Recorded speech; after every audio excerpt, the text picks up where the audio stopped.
this installation of the House 94 podcast. Tonight, we have a special guest. We have Miss Erika Lewis joining us, and she's going to talk about a little variety of topics. I'll get through the bio, and then we can get into the conversation.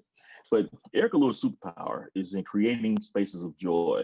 She's a co-founder of the Easy Mo Breezy LLC, the entertainment company behind Grits and Biscuits, GNB, a 10-year-old nationwide celebration of the Southern experience through DJs, performances, and high-energy down-home hospitality. In addition to her nightlife endeavors, Erika has over 20 years of strategic marketing experience in entertainment, nonprofit, and advertising industries. As a strategic consultant, she's worked with some of the world's top agencies and brands. She formerly served as the vice president of engagement and cultural marketing at Live Nation. Prior to Live Nation, she worked at Viacom and BBDO, where she guided major brands like Nickelodeon and Comedy Central International, and also General Motors and General Electric, into meaningful connections with key audiences. Erika proudly represents her North Carolina roots. She's a graduate of North Carolina A&T University. As you can see that 1891 proudly displayed there with a BA in Communications. Also, she's a Wolverine with the University of Michigan's Ross School of Business with an MBA, and completed the Harvard Business School Business of Entertainment, Media, and Sports Executive Education program. In her free time, she loves music, live music, more specifically, college football, which we're about to get engaged with in a little bit on tonight for the National Championship, March Madness, one of my favorites, FIFA World Cup, which is something that we're now just starting to kind of get into in America, but she's ahead of the game with that. And of course, taking time out to inspire other people's ideas while building her own, which she's going to help us out with a little bit tonight. So, Erika, welcome to the House 94 podcast, and thank you for coming on tonight. Thank you so much for the invitation. I'm happy to be here. Well, it's a pleasure. It's always nice to get female perspective on here, because we got all dudes on here, and I get tired of looking at them, they get tired of looking at me, and everybody gets tired of us in general. So it's good to get some different, some good feminine energy in the room. We're going to have a basic conversation about what you do. I mean, do you have anything you want to just kind of start off with, just in general, about your overall experiences? I know I gave the bio, but is there anything I missed or anything we want to highlight first? I don't think you missed anything. I mean, I like to say that, my entire career has kind of been at this intersection of community and culture. And so, that's what energizes me. That's what drives me. That's how I kind of find my way. And even before business school and working in advertising and corporate marketing, I was doing that in the kind of the nonprofit and space and in the music industry. So yeah, that's kind of me in a nutshell. Sounds like a winner. Hey, we're going to kick it around the horn. We got several questions for you that we want to kind of help to kick off the conversation. So cool. Why don't you start us off?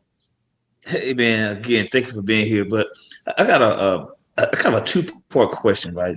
Kind of tell our audience, kind of describe what you do, right?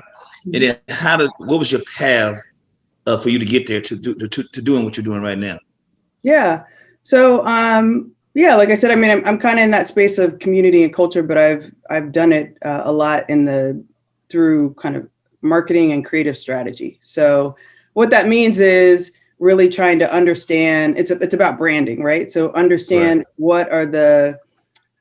What does whatever we're trying to sell or position to an audience, like what does it really stand for? What does it mean? Like what is the core of its essence in a way that connects, and then also understanding the audience so deeply that you kind of figure out like what's the insight about this audience that will make them most excited about whatever it is we're trying to market to them. So to me, that can be done in a way that is thoughtful and empowering and honest, or it can be done in a way that is corrupt and misleading and all the other things that we are seeing in society right now on the other side. So I find that I believe that marketing and just kind of building communities can be done in a very thoughtful way.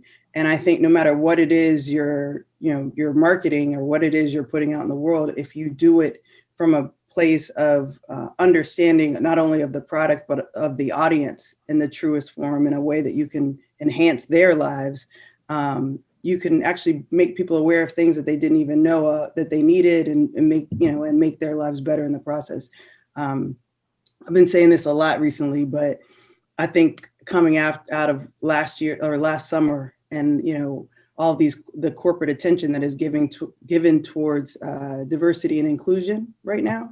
I think that oftentimes you see a lot of companies are only approaching diversity and inclusion from an HR perspective, right? And they're hiring people left and right who are super trained and skilled, and I applaud them for these hires. But I also think, from a marketing perspective, right? This is how you're going out into the world. You need to hire people that are also thinking about how they're going to market to a community with an equity or an inclusion lens and mindset in play as well, right? Because then what you're marketing actually has value and it's true and it's not as self-serving as it could be, or as sometimes it is. And so that's kind of a roundabout way of what I'm saying, what I do. But I think, I think there's a lot of value in kind of marketing and, marketing with the lens of equity in the mix, in addition to it. And as far as my path to getting here,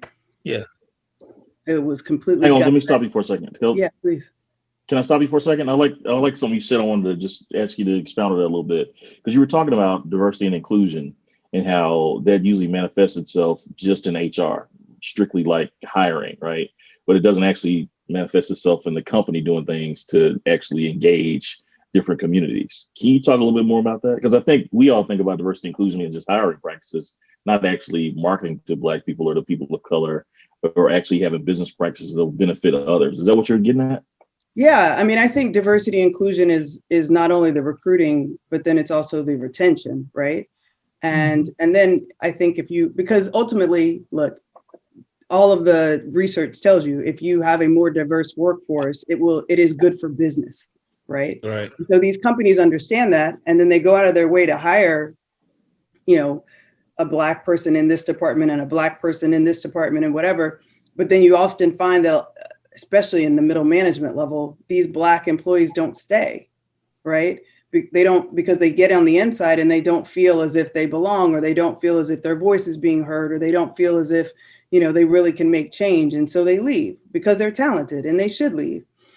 But I think that if these companies actually, instead of looking at as the solution is hiring Black people, okay, now we have them and we've checked that box. If you actually look at it from the end consumer, right? What is the best way that I can connect with this audience to build my business? Oh, now I need to have a deeper understanding of that audience. You know what? Maybe I need to hire people that look like that audience, right? Then it's not just about checking a box and getting them in the door. It's about, how do I keep them and how can I listen to them so that we can ultimately build the business and make the business better? Because again, having a diverse workforce increases, actually is good for business, and that's proven. So I think, the great thing about hiring a diversity and inclusion person on the HR side, if they're truly empowered, is that those people are trained to teach you how to infuse diversity and inclusion throughout the entire organization and not just make it a recruiting item. And so you've got to have those roles, but then those roles have to be empowered. And the people, and it has to be not just like have the role and come hit it from one direction. You got to go bottom up and top down. Like your leadership needs to understand why do we want a diversity and inclusion person, right? So yeah, I don't know if that answers your question. No, that's huge. I mean, that's something that people don't really think about like that. That's the perspective people don't usually think about. And hell, we need to get you teaching in some of these business schools so you can get the word across. I mean, but I cut you off. You were talking about your path. I'm sorry. No. But even before I jump to my path, like I'm ready for June 2021, because in June 2020, how many corporations did we see put a statement out about their support of Black Lives Matter and all the things they were going to do to make a difference, right? Yep. So when we're a year out in June 2021, we need to go back to every single one of those statements and see what those companies have done. Was it performative for you to make that statement, or did you actually mean it, and are you actually making change? And so, not just hire a D&I person, because the other thing I want to see is how many of those D&I hires that have just been recently made are still in those positions. Because I know that some companies where there were all this press about D&I hires, and I know some of those people are no longer in those positions, and in less than a year. So, we have to hold these corporations to task. If you're going to put it out there publicly, okay, we're going to watch you publicly. So anyway, now you get me all a little. So now you're getting high. That's what it's about. That's what it's about. That's what it's about. Hey, Erika. Yes. How, with your philosophy that you just laid out, how successful have you been just in your experience having that philosophy come to fruition? To be honest with you, I don't think it is. I don't think that I've always had this perspective. I don't think, I know I haven't always had this perspective. I've always had the perspective of doing thoughtful marketing, but doing it with a lens of equity has not always been my MO, right? Mm-hmm. But it is something I'm very passionate about now. And I can say I have been in organizations where the emotional intelligence is just as high as the intelligence, just smart people, creative people, and they're thoughtful. And the work that we've put out there has been impactful in a very positive way on a community.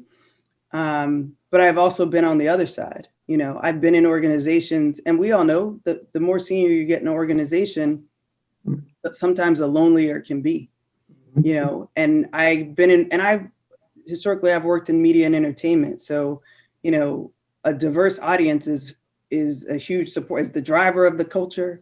It's who the culture is serving, all of those things. And, there's been times where as you get more and more senior, you start realizing that for some of these people, it is just purely, I don't think it's malicious. I just think it is just a blind spot. And I think like exposure. 2020 made that clear. Like, how many people all of a sudden had their blind spot removed, where many of us have been living this our entire lives. Like, I don't know about you all, but I got text messages from coworkers from, 10 years ago, apologizing for something they did in a meeting 10 years ago that I didn't so now I don't know. I say all that to say, like, I feel like now the window has been open. It's not going to stay open, but as long as it's open, we have to all kind of take advantage of it. And this is the time where we can be honest and try to push the needle a little bit more than maybe we have been able to in the past. So Erika, you mentioned the community, how you have a passion to give back to the community. And right now we have a lot of sisters from HBCUs that are getting high positions. I mean, just recently, Louis Vuitton just hired a Spelman sister to be head of their diverse and their international diverse, and I think you mentioned the term inclusion, division of their company. Mm-hmm. And then you have CEOs, women being placed in CEO positions, presidents of colleges. Your thoughts and your perspective on that, and we're talking about going forward and how impactful these sisters will be. Mm-hmm. What are your thoughts on that? On the opportunities that are being afforded that they can provide for the community. Oh, yeah. No, I think every time somebody gets in, hopefully it makes it a little easier for the next person. So, I mean, I think it's great. Look, it's funny. I was talking to a woman who was actually a white woman about an opportunity that was potentially coming my way. And I felt the need to call out that, but they called me because, of my abilities, not because they want a black face in the room. Mm-hmm. And this woman straight up, she told me, she was like, who cares if they called you because they want a black face in the room? She was like, she has this amazing job. And she was like, I'm in my position because of me too. Mm-hmm. They wanted a woman.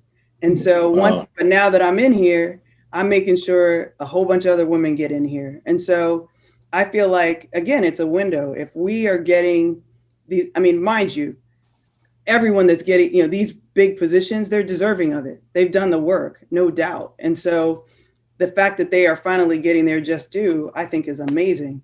I think, the hope is that they are empowered in those positions, right? And it's not just about a face, but they're empowered in those positions. And so they can help other people, open the door. I mean, because you mentioned once you get those senior positions, it's lonely. Yeah. But what's cool, to your point, is that there are a lot of, like, if we went and looked at LinkedIn and see how many like Black, people, men and women, who have gotten new jobs, big positions over the past, 8 months, the numbers are much higher, I would guess, than previous years.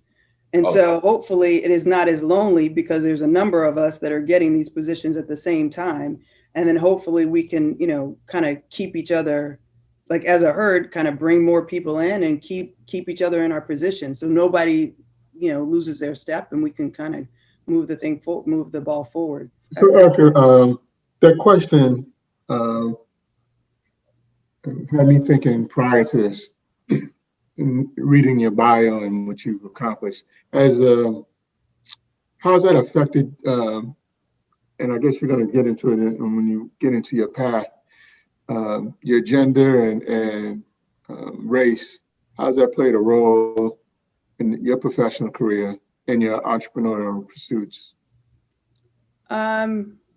So look, I think, if I'm honest, for a long time, I never thought it really played. It wasn't something I was conscious of, right? I would go into rooms, I always felt like, you see my race before you see my gender kind of situation, but I never felt like it held me back. And it wasn't, until later in my career that I started looking at things like, wait, was that because, or wait, did you really say that? And that's when I started feeling it. I wish sometimes I had the kind of blinders on I had when I was younger, when I totally just did not think about it. And I just went and I just moved, but the other flip side of that is, I think that my gender, my race, and my path, which was very non-traditional and every step along the way, has aided in my superpowers, has made me special. Like, from my daytime job, and kind of being sometimes the only Black person in the room, or the only woman, or the only person who went to an HBCU, right?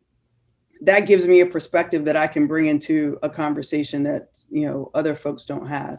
And then in my side hustle, like with Grits, I'm the only female on the team, right? So I've been able to kind of put a female voice into things. Like, it's great because I have business partners that I, are amazing and I trust. And, but there's sometimes where, from a guy perspective in nightlife, in our early days, they would be like, we need to do this. And from a female perspective, I'm like, absolutely not.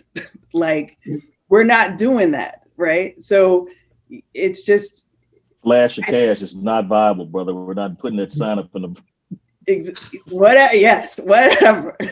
Like, there's just some things, hey, I understand why you think that would be hot, but from a female perspective, I don't think it will translate that way. So, I think that my race and my gender and the fact that I have a minority perspective in the room, and whatever it is, my background, whatever, that is aided in my superpower, because I can always present something that maybe somebody else didn't think about. And that is my value, right? My value is to open your eyes and to show you something that maybe you didn't think about. And it's received well. That's a good set. Oh, go ahead, Lou. We were just talking about inclusion. So when you offer that insight, it's received well? Yeah, I mean, it depends on the room, right? Right. But yeah, I mean, oftentimes, I think that, again, if you present yourself as the person that not only has the different perspective, but is intelligent and is trustworthy, right? And that's kind of the emotional intelligence. Like, I always believe, like, you have to meet people where they are. So I'm not going to go in and present the same way to every audience. And for me, when I present, I want to make sure that you see the human side of it. So I might talk about, the football game coming up. I might, get in a conversation about the World Cup, whatever it is to create that kind of human dynamic that you and I actually have a lot in common, even though I look different than you. Now, let me tell you a little bit more. Let me explain a little bit more. Like, that is the way, that's my MO. And that's the way that I try to allow my ideas to be received. Yeah, I think that's one of the things that Black people often lack is that we don't often have the ability to get in any conversation. It's like you're talking about the World Cup, you know, that kind of thing. A lot of Black people will be looking at you with glazed eyes.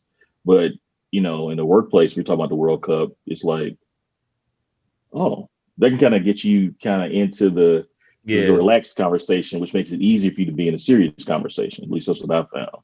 Yeah. But I like what you're talking about on superpower, and it's kind of a segue into a question I had for you. Because, you know, looking at the bio and that kind of thing, everybody's got like their job and then their dream, right? How did you manage, you know, a successful side hustle along with your day job for such a long time? Like, how did you make that happen? Or is it just a superpower? No. I think part of it because everybody ain't got that. Yeah. No, I'm very blessed. I told you God's led my path every step of the way. All the time. So part of it is my side hustle was never hidden. I believe, like, if you create a business, it is like a child. Like, I remember one day I woke up and I was like, I can't quit this. Like, if I woke up today and said, I don't ever want to do another party, this is before COVID, I couldn't do it because there were people that, you know, I'm accountable to, right? So to me, I got to a place where I was like, whatever job I go into, they need to know that you're getting me and I'm doing this. So it was on my resume from day one. Oh, wow. Right? Okay. It was on my resume when we go into the interview. I'm telling you about my MBA and I'm telling you about Grits and Biscuits. Like, you understand, this is who I am. You were all in. Oh, and I guess it helps that, like, that's not directly in conflict with what you normally do. It's just a thing that you do in addition to the, you know. To me, it helped tell the story of the skill set that I'm bringing to the table, right? So for me, I'm fortunate, right? So I work in, you know, again, media and entertainment. So in some ways, it could be seen as a conflict. But the other way, it's an applicable skill set for sure. But it's applicable skill set. As somebody who has their hand and pulse on culture and actually creates culture themselves. And so what if they could do that for our clients, right? And could bring that into the work we do and make the work we do better. So, so it was always like front and center, you know, and then I never had to hide, right? So if I had to say, I'm not going to be there on Friday because I have to fly to Chicago because we have Grits and Biscuits in Chicago, it was always like, cool, she gets her work done and she's building this other thing on the side. And we can talk about this other thing if we need to in meetings, because we've got this person who is a part of this other thing that's in culture. Like, it was always a value add. And even when we started it and I was in an existing job, in that case, I just told like my friends at work. And then eventually it got to my manager, and my manager, who was this, you know, great guy, Indian guy from Australia, was like, I want to come. And I'm like, cool. And he came and he saw it. It was cool.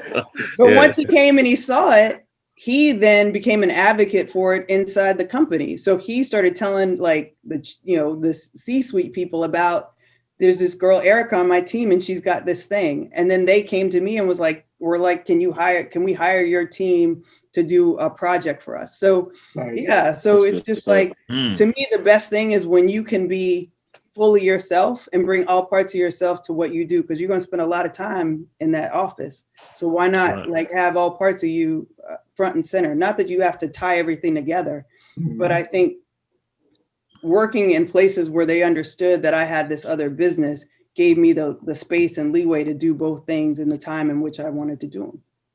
Speaking of which, that's excellent. But we talk about you, what you do, superpower, all of that. Talk about Grits and Biscuits. I think we kind of skipped right over that. Yeah, we did. Yeah. So Grits is it's a DJ event. It was started now over 10 years ago. We started in July of 2010. Oh, wow. Myself and two friends, we were three Southerners living in Brooklyn. We were all from the South. My business partners are actually brothers, so like blood brothers. So, well, just for the record, North Carolina is technically not the South, but I'm gonna let you go ahead. We can talk about that later. Where is it? You can only be considered Southern if your state is represented in the SEC, but go ahead. Where are you I from? said it. Memphis, Tennessee, and Mississippi. Which is what, like Right. parallel to North Carolina? Yeah. So what do you Whatever. anyway? Yeah. We were three Southerners. You're Atlantic Coast. You're not SEC, but go ahead. I didn't mean to interrupt. Go ahead. We're three Southerners living in Brooklyn, and we all actually went to HBCU. So I went to A&T. One of my business partners went to FAM, and the other one went to Prairie View. And at the time in New York, most of the parties were, unless you were going to, some of the Brooklyn DJ specific parties, most of the parties were, bottle service, red velvet, ropes, VIP, and you didn't hear a lot of Southern hip hop music in the city at the time. And so we were talking about, wouldn't it be cool if we played a party where it was only Southern hip hop music all night long in New York? Oh man! And we were like, and let's do it like That's we a hit. do it in college. So the first party, it was $5 the first hour, $10 afterwards. There's never a dress code. There's no bottle service. There's no VIP section. Come as you are, and let's just party. And we did little things like we handed out church fans because it reminded us of the South, right? Yeah. And the first party, we were just, again, trying to throw something that would be fun and reminiscent, and, really just thought it was going to be a one-off party. And 500 people showed up, and a lot of them we didn't know. And they were asking us at the end of the night, well, what's the website? How can we find? And all we did was create a really cool flyer that was emailed around. We emailed the flyer out, and then myself and one of my business partners, we were in a Bible study together. We announced it at our Bible study. And the first people that were at the party were the Bible study folks. Church folk. Church folks And were they the first listen to some Lil Jon and East Side Boys. Exactly. First people there. What venue was that? First one. Say that I don't again? know if these guys have been the one. Your venues are pretty large. So the first one was it was a venue called Southpaw in Brooklyn. It's no longer there. It's in Park Slope. It's now really in Park Slope. In Park Slope, but it's now like a children's learning center. But that was the first one. But yeah, so we kind of grew from there, and then we were like, well, what if we took this on the road? And so then we went to a year later, we went to DC, and we did a party in DC, and then that one went well. Did y'all do something? Did you do one in Chicago? Chicago's a big market for us. We're at the House of Did Blues. you do the House of Blues? Yeah, we're always at House of Blues in Chicago.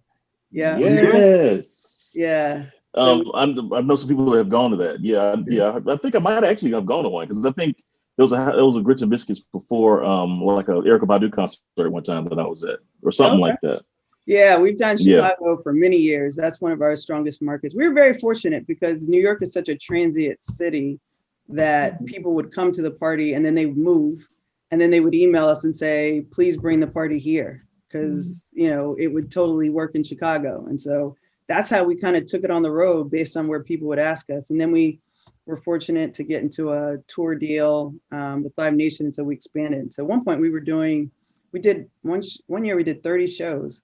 Wow. And that's, at that point is when we had to bring on a team, because literally I was working during the week, and every weekend, almost every other weekend, was going, flying somewhere for a party. So, and that got old. So yeah. But now we've done like 18 different cities. Last year we had all these things planned. Constantly got shows going on. Is it just like autopilot now? Or you still have to go get your hands in the cake mix? No, we have a solid team, and we pretty much know how to produce it any place. We had all these new things planned we were going to do for our 10th anniversary last year that got squashed, so we'll have to celebrate that next year. But yeah, so we've got a really solid team, and we've got certain markets that are, just really kind of solid markets for us. And we also, our 5th year, we introduced the block party, which is a daytime event. So it's outdoors, daytime, and we have surprise performances. So we've had everyone, the block party we do every year in New York. We've had everyone from the first one we had K Camp and Trina and Waka Flocka, and you know, we've had T.I., we've had Uncle Luke, we've had Jeezy, we've had Bun B, we've had Trick Daddy, like we've had Juvenile. So that's always fun. All the Southern superstars. Yeah, also everyone representing the South, and it's always fun because we don't announce the artist. So literally, it's like you're at a Grits and Biscuits party, just outdoors on a beautiful day, and different DJs are playing, and then all of a sudden, you know, you'll hear one of your favorite songs, and the artist comes out and does a whole set. So how bad has COVID set you guys back, or is it like, you know, you'll be back when you get back? Yeah, so we have not had a party. Our last party was March 6th in LA, 2020. So we haven't done anything virtual. Again, we had all these plans. Why not? It's too hard to monetize. You don't want to get in that hokey ass Zoom shit. No, it's more. Zoom. It's more that our events feature a DJ and an MC, and our DJ and MC are not in the same state. And so, kind of to your point about the Zoom stuff, like we're just very, until we can make sure that we have it technically sound and that everything is like, we'll give you the same energy and vibe of a party, we, you know, decided not to do it. But what we did do was we took some of the money that we had put aside for our anniversary events, and we created a fund last year called the Kinfolks Fund. And so from March until the end of the summer last year, we invited our supporters to nominate people from their community that had been adversely affected by COVID. And then the committee, and every week we chose people and we sent out gift cards up to $500. And so we gave away it was like $20,000 just last year, just in support of the people who had supported us, because, you know, we wouldn't have made it 10 years without them. And so, you know, it kind of hit all of us pretty hard. Is your competition like the people that do like one music festival? I wouldn't say. I mean, I think if you look at articles, most people will say that our. I don't think you guys have competition. Your concept is a little different.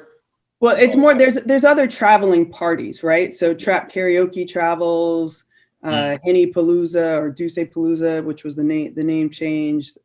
Colors, like these are all parties that. I think serve the same community and travel. So they're not necessarily music festivals on that scale. Our block party is more of a festival vibe, but it's still not, you know, multi-day kind of event in the way a one music festival is.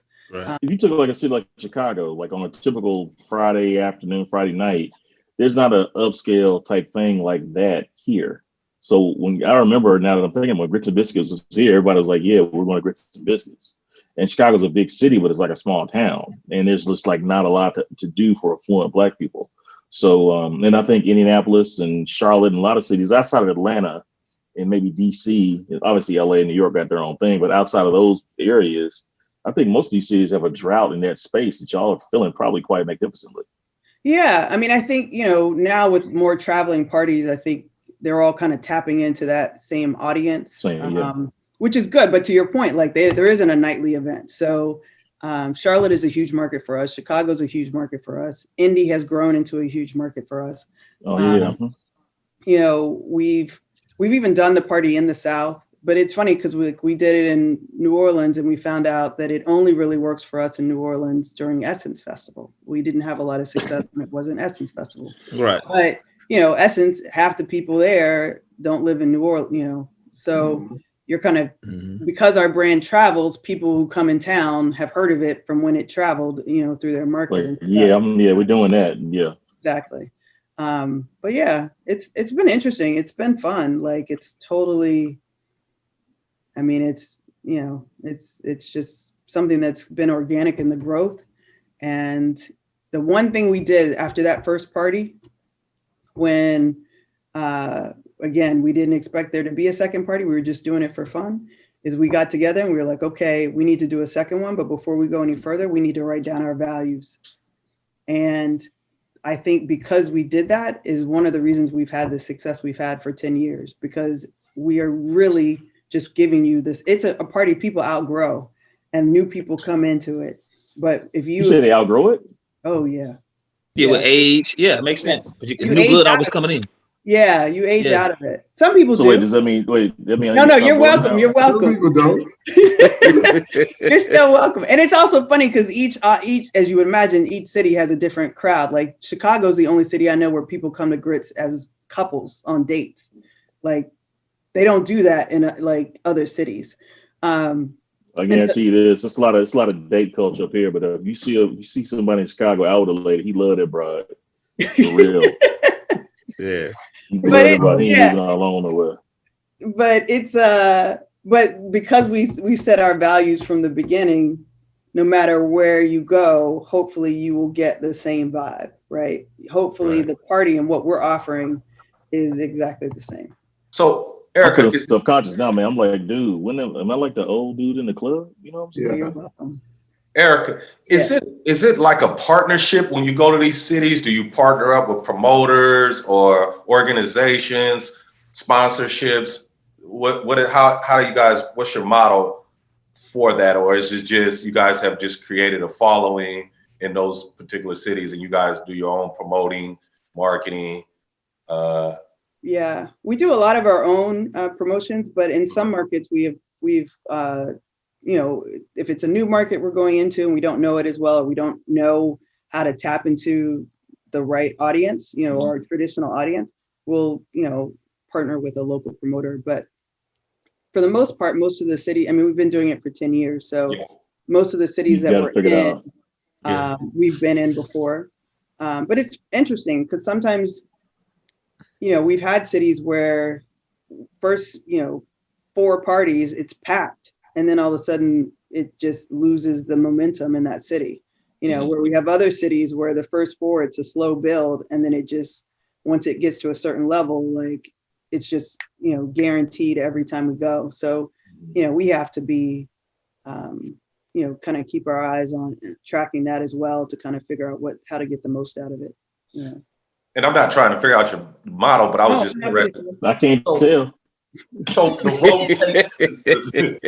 schedule of when you go to those cities, is it like, I mean, you mentioned a lot of cities. Is it a schedule you're on where you bring it back, or is it just something on a quarterly basis or every other month? Some markets we'll hit multiple times a year, and other markets we only hit once a year. So it really just depends on our following in the market. Some markets, you know, we tried to do maybe once or twice a year, and then like we'll go, and then the next time we show up, we like people are in our face in the DJ booth, like, when you coming back? When you coming back? And so, you know, so then we'll switch things up a little bit. But and then we also sometimes we've in the past we've aligned ourselves with events where we know our audience will be. So if National Black MBA is taking place in a city that we normally don't go to, we'll go to that city because we know we can tap into the National Black MBA audience. So just kind of. You just drop that ad over there and then just, you know, sit back and count very them out. strategic how you guys operate. Yeah, I like that. Try. Yeah. I mean, again, it's been, you know, it's been 10 years. So a lot of it, some of it is muscle memory at this point, but I'm very curious to see what all of, you know, the live event space will look like coming out of COVID, you know, because nobody planned for this, you know, nobody. Yeah, it's a 100-year event, but it's a psychological thing. And we got a lot of, you know, different stuff that we got to deal with in it. You know what I'm saying? The vaccine is going to help, I think. But I mean, right now, and I was a bar fly, you know, got my seat in the bar and a little concrete slab in front of it with my name on it. That was that dude. I can't imagine just sitting in a bar like I used to. Yeah. Or being in a space where people are touching me. You know what I'm saying? Like tight in a spot. I can't imagine that. So I don't know, you know, when we're going to get back to that. But, you know, we'll see. Agreed. You know, once we get some competent leadership in the White House. But, hey, you know, we just want to thank you for coming on tonight. we're about to take it in a different direction. I don't think we're going to go in. But just wanted to say thanks for your time. We appreciate you, and your story is fantastic. And I can't wait. Next time y'all get back to Grits and Biscuits, I'm gonna get a mask, and I'm gonna brave the crowds. I'm gonna make sure I'm gonna come back out there, and I'm gonna create a VIP section. We're not coming back until it's safe. So. I'm with that. Okay. Yeah, it's not worth it. It's not worth it for us. So when it's safe, core values.